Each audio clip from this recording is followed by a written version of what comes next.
हाय, आपण आता गोडी डाळ बनवत आहोत. डाळ कुकरला लावून घेतली होती. आता आपण तिला फोडणीला देऊया. टोप ठेवलेला आहे गॅसवरती. आता आपण त्याच्यामध्ये 1.5 चमचा तेल टाकूया. 1 चमचा राई, जिरं तडतडलं की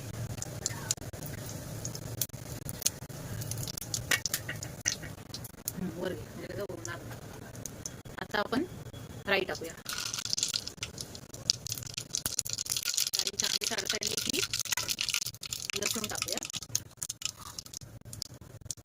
लसूण, कढीपत्ता आणि लाल मिरची चांगली लाल होईपर्यंत मस्त खरपूस लाल रंगाची होईपर्यंत भाजूया.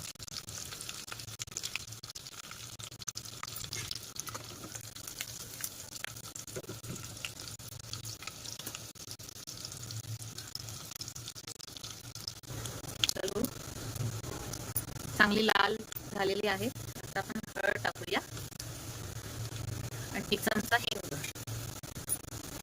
चांगलं त्याला परतून घेऊया. आता आपण डाळ टाकूया.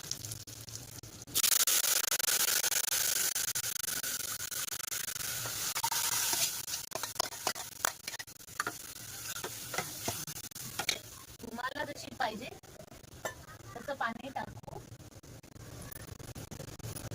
आम्हाला एवढी जाडसर आवडत नाही. तुम्हाला जशी आवडेल त्याप्रमाणे हळली आहे. आता आपण त्याच्यामध्ये कोथिंबीर टाकूया.